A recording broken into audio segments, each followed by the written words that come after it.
Hi, folks. Good morning and welcome. This is our Risk and Resilience Tech Hub seminar series. You'll unfortunately have to listen to me for about 2 minutes before our speaker gets going. So, the Risk and Resilience Tech Hub is a public-private partnership working across the four-county region. That's Palm Beach, Broward, Miami-Dade, and Monroe counties. And the major objective is to commercialize solutions for a changing relationship to water plus extreme weather. It's one of 31 federally designated tech hubs.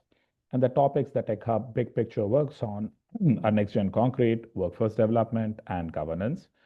Ultimately, the objective is good jobs, thriving industry, thriving startups, resilient economy and infrastructure, and stronger national security.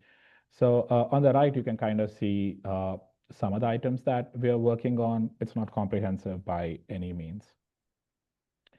So the total addressable markets are really huge in coastal defense, in energy efficient buildings, and in clean or next generation cement. And you can see some of the numerous ways: wall of wind testing, or testbed services, 3D printing, testing and demonstration facilities. All of these things are things that we're working on.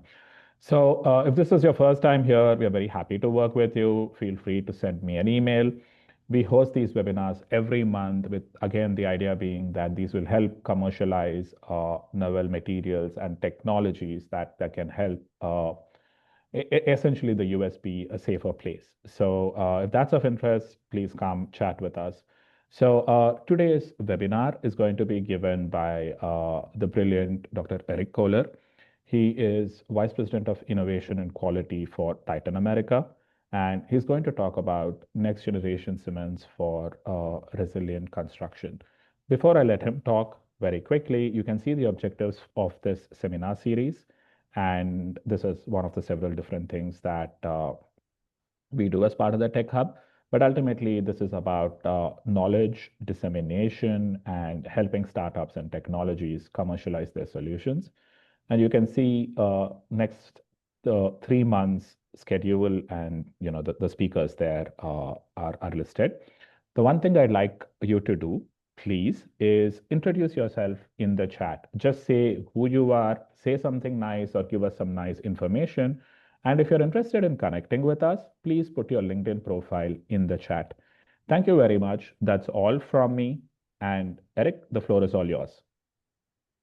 Okay, thank you very much, Prannoy. It's my pleasure to be here this morning to present, and I'm glad that Prannoy, you've organized this workshop. So, my name is Eric Koehler. I work for Titan America. We are very proud and excited to be part of the Risk and Resilience Tech Hub Consortium. We've been involved from the beginning because we think that resilient materials, resilient construction is really critical to South Florida. It's an important part of economic development, and it's something that can be scaled with the world. And so I'm going to talk about specifically some of the things that we're doing and talk about really the cement. We are a cement company. We make cement in South Florida. And I like to talk about what we're doing, but also we're setting the stage for the rest of the Risk and Resilience Tech Hub program in terms of being able to accelerate the adoption of resilient and innovative technology. And so I mentioned the Risk and Resilience Tech Hub. We are part of the infrastructure project that's led by FIU. And so we are working to develop and mature technology, starting with some existing technologies in the Tech Hub, but then expanding that in future years to bring in other materials that are that can be deployed in South Florida through our innovation center, and then also importantly through policy to make sure that the codes and standards align to accept these new materials and take full advantage of them. And just a little bit about Titan. We are a cement and concrete company. We're integrated in those two product lines. We operate across the East Coast. We have a major presence in South Florida where we operate the largest cement plant in Florida. And we're going to go through and give a little bit of a tour of that virtually here. But let's zoom out and talk about resiliency. And so what is resiliency? It's really the ability to recover rapidly from disruptions. And so people know that concrete and concrete infrastructure is just inherently resilient. And you can see this as a photo from the New York Times a few years ago up in the Panhandle, where the concrete house is the one house that is still standing after a hurricane. In South Florida, we already know this. We already know that buildings that are made out of concrete are resilient. That's why our building code requires concrete construction in residential housing. And so we have this. We want to build on that, what we call the Florida standard. We want to build on that in the tech hub and continue to make more resilient construction. But if we think about resilient construction and what is our role as a material supplier in that, at a high level, we have on the right side here resilient construction, and it's really three areas there. We think about what it goes into a resilient building, a resilient infrastructure. It's design, materials, and construction, and so we're the materials piece of that. And when we look at materials, we have the um, what makes a material suitable for resilient construction? First of all, high performing and more durable. It has to meet the great demands uh, of nature and be able to resist and have be long lasting. But we also think about resilient supply chains. So one big area is materials that are circular, that we're able to utilize recycled materials. We're able to have a concrete product in the end that is itself recyclable, and can continue that loop, and that some of the byproducts can be used to make other value-added products where it's important to us that it's made with less impact and that's locally manufactured within South Florida, that we grow the manufacturing base in the United States, and that we're not relying on complicated supply chains to be able to have the durable materials that we need for economic growth. And I'd like to highlight a recent report from Broward County on resilience and the investment in resilience and the return on resilience. So they have put out this report. There's a great website that you can visit if you just search for Broward County Resilience Plan. So they have planned $28 billion of investment in resilience, and they've quantified what impact that will have, both economically and in terms of just the impact on the community. And so there's been many studies. The World Bank has estimated that there's a $4 return on every dollar invested in resilience. Broward gets it down to the street level, to the neighborhood level, and you can go through on their website different scenarios of adaptation and different scenarios of climate, and see exactly how it will impact and how these interventions and these adaptations will affect resiliency. And so it's really a great scenario. You can go in and even see a photo of some certain streets, how these investments will impact. And so we're looking at concrete and cement because it is one of the primary materials used in infrastructure. We're starting there in the tech hub as a way to drive more resiliency and to introduce new concrete materials. I think a lot of people on the call know the difference between cement and concrete, but the cement is the binder that is about 10 to 15% of the cement. There's also supplementary cementitious materials that behave like cement and enhance the cement performance. And so making sure that this is the glue, the binder that binds the concrete together and makes it durable and long lasting. And so it's the key ingredient in terms of really resulting in more resilient and durable materials. And just to put the cement industry into context, this is the USGS data. There are 99 cement plants reported in the United States. There happen to be 2 in South Florida, so this is not something, there's only 34 states that have cement production, but there are 2 in South Florida. And as the demand for cement has grown in the United States in the last few years, most of that has come from imports. And so 22% of the cement in the US is imported, and about 75% of that cement goes into ready mix concrete. These are the trucks you see driving around delivering concrete to project sites. And so really the future of cement is blended cements. And so some blended cements are cement that are made with a conventional type of cement, which is Portland cement, and clinker. And I'll talk more later about what clinker is, but then it's blended with other ingredients. And so there's a lot of options for what these other ingredients are. These other ingredients can add durability, they can add greater performance, and they can reduce the environmental impact of cement and concrete. And so those are defined here. So these are the important thing is that they meet existing industry standards. They meet ASTM and AASHTO standards. And the table on the right shows how we reduce the clinker, which is the CO2 intensive part of cement, and replace it with these alternative materials that expand the amount of cement that's produced from a given amount of clinker. They also these materials can be blended together. So you can take one of these materials that's already fine and blend it together. You can intergrind during the manufacturing process where we grind the cement.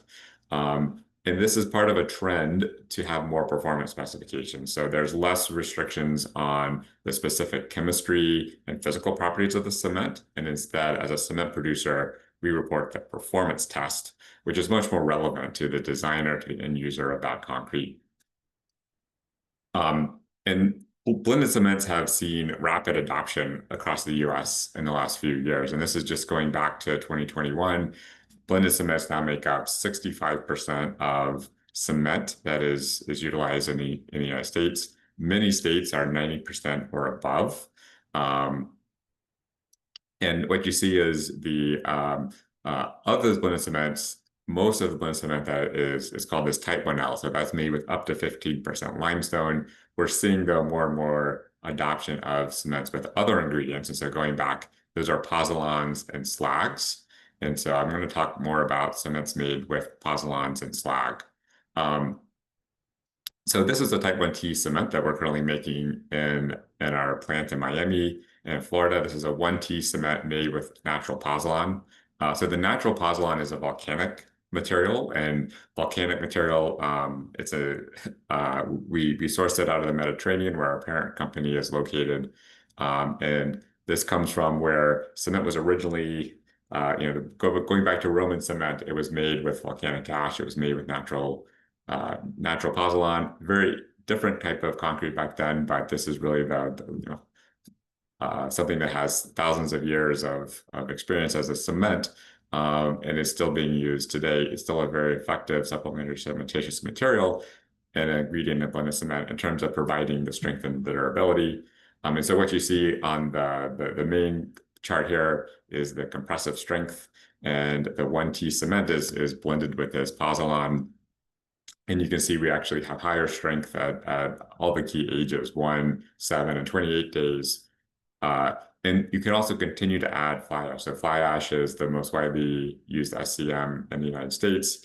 And you can continue to use that on top to drive higher levels of durability and lower levels of emissions.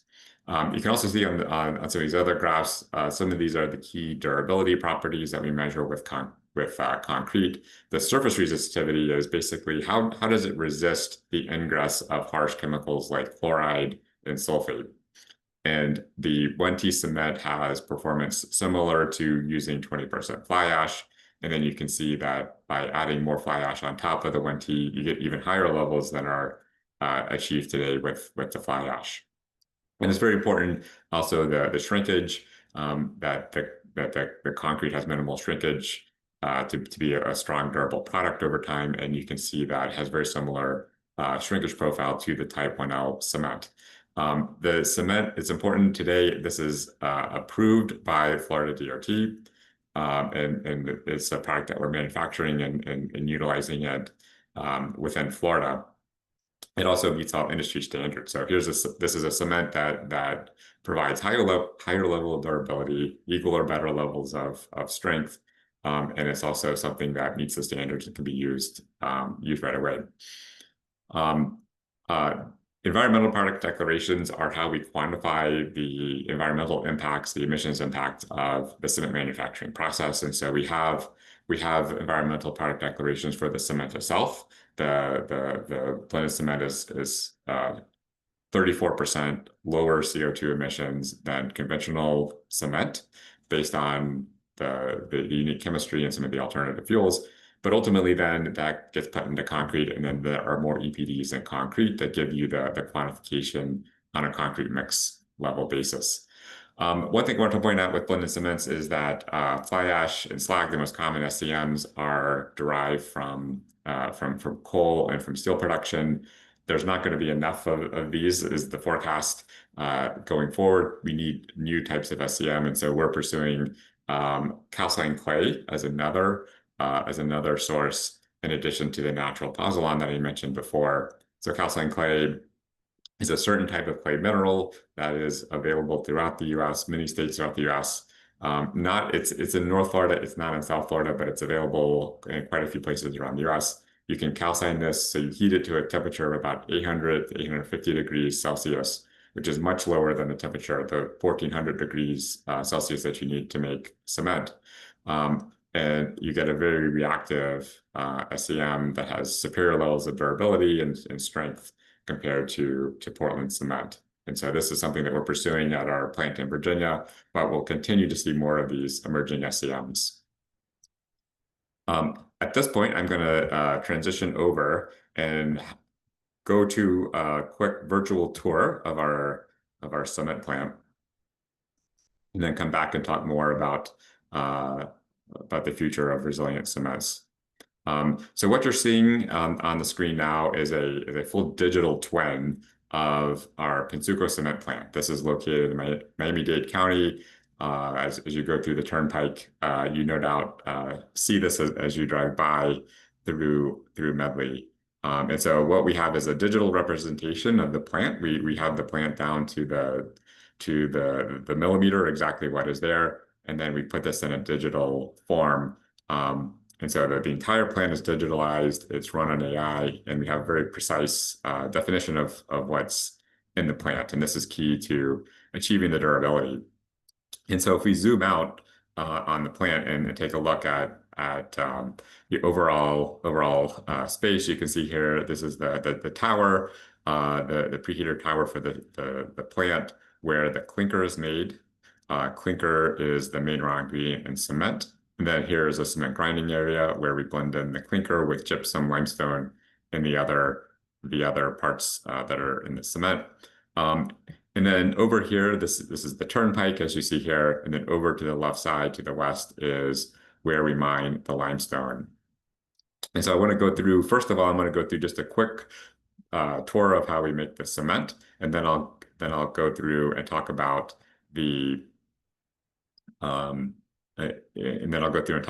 some of the changes to make cement and concrete more resilient as we talk about our plant of the future. And so we start out in the quarry and we mine limestone. We blast and then dig it out with one of these drag lines. And then that limestone is taken by conveyor belt about 2 miles across the turnpike and over to our cement plant. The material then is crushed further, and then it goes into this material storage building. So we take the limestone, we store it in the building, so we're able to create a stockpile for the manufacturing process, and we're able to do more blending to be able to get a more consistent, homogeneous cement. We then have additional additive feeders. So cement is composed primarily of limestone, but we also need sources of iron, silica, and alumina to be able to make the right chemistry, to make to get the right performance of the cement. And so we feed those in here, and I'll come back and talk about those a little bit later as a key alternative fuel for making cement. All that material then goes over here to number 4, which is called the raw mill. And so this is going to grind down all those ingredients to powder size, which is what's needed to be able to go into the cement manufacturing process. That material then goes into this big silo that you see here. This has Titan on it, and this is the homogenization silo. So this is equipped with a special feeding and a loading system that blends the material to make it more consistent. and also provides the feedstock for the kiln. Now, before we go to the kiln, the next step in the process that I want to show is our fuels plant. And this is a key part of being able to increase the circularity of cement and also to decarbonize the process for making cement. And the fuels plant takes in waste materials. We utilize waste as fuel to be able to burn these instead of conventional fuels like natural gas. And so we're able to substitute about a third of the fuels today, and we're in the process of expanding to be able to do much more. But we substitute these fuels in addition to what you see here, which is plastic, primarily composed of plastic and paper waste that cannot be conventionally recycled. We also use tires. We use waste oil, among other things, and we're looking to expand that even further. The next thing is the tower. The number 7 is this tall preheater tower, and so this is the tower that as the name implies, it preheats those materials. So it takes that powder from the raw mill, it takes it up to the very top of this tower, and then it moves down through a series of cyclones. So this is a very efficient heat transfer process to take heat that comes from the kiln, that I'll show in a minute, and then or in a moment, and then it heats that material up, and it decarbonizes the limestone, which is the chemical process that takes place. So when we make cement, we take limestone, which is calcium carbonate, we drive off CO2 from that chemical and result in calcium oxide, which is what's used to make the cement. So most of the CO2, the majority of the CO2 that is emitted during the cement manufacturing process comes from this step of calcining the limestone. It comes from the chemical process. And so we are working on ways to be able to capture that in the future and be able to reuse that in other value-added products. So that happens in the preheater tower. And then we go to the main piece of equipment, and this is called the kiln. And so this is where we heat up those raw materials and we transform them into new types of minerals. These are the minerals of clinker that are what give the cement its strength and durability. And so we're heating this up. This is one of the largest industrial heat processes. We're heating the material up to 1400 degrees Celsius, and that's transforming it from a powder to a liquid. And then it goes back to the clinker cooler where we rapidly cool and quench that clinker to lock in the mineralogy. And that happens in this building number 9 after the kiln. The goes as it exits the kiln as it's turning. And then we take it over across the plant to the finish mills. And you see all these silos here. These are the silos that hold the different raw ingredients. And then inside this white building is where we have the mill. So we have 3 mills that grind the cement down to powder fineness. So the clinker, when it comes out of the kiln, it's about an inch or finer, and then we go and we grind it down to the finest. And so by having all these different silos that you see over here, we're able to take in different ingredients and create a blend of the cement that works for different applications. And so we have masonry cements, we have stucco cements, we have general purpose cements, and then we have the blended cements, different blended cements for different applications. And so we can create a cement that has the right strength and durability profile for the application. And then ultimately that cement gets loaded out. We utilize trucks, we utilize rail, we utilize bagged cement as well to distribute that. But most of it goes out on rail or truck, as you see here. A couple of things I want to highlight on the plant of the future is one is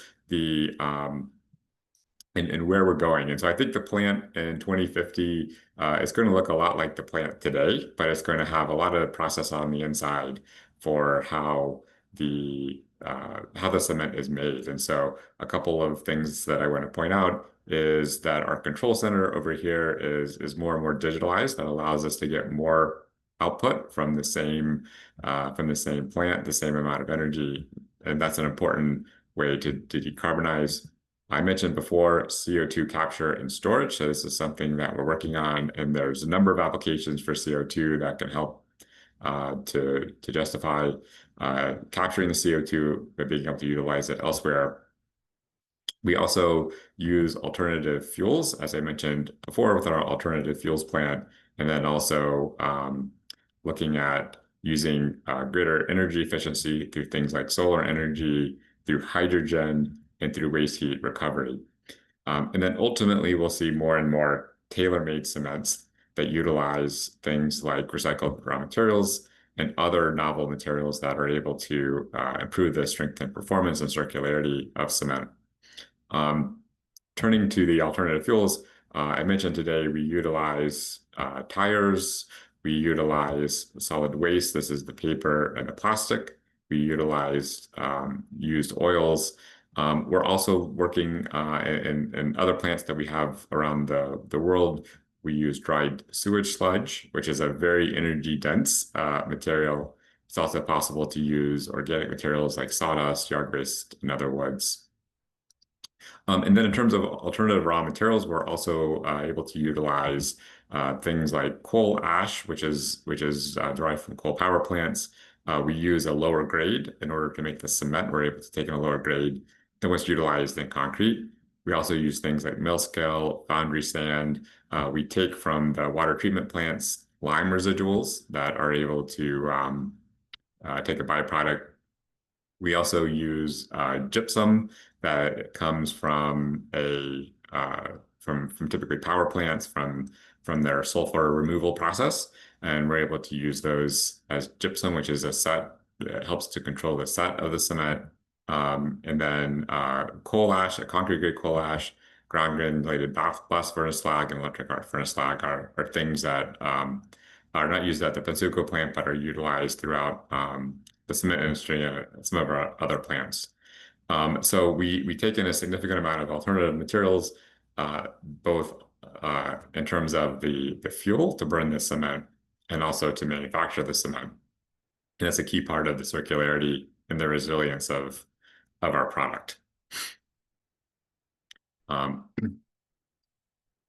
so now I'm going to shift and go back to the main presentation and talk more about the and bring it back to the Tech Hub. So I mentioned before that Titan America is part of the infrastructure innovation team.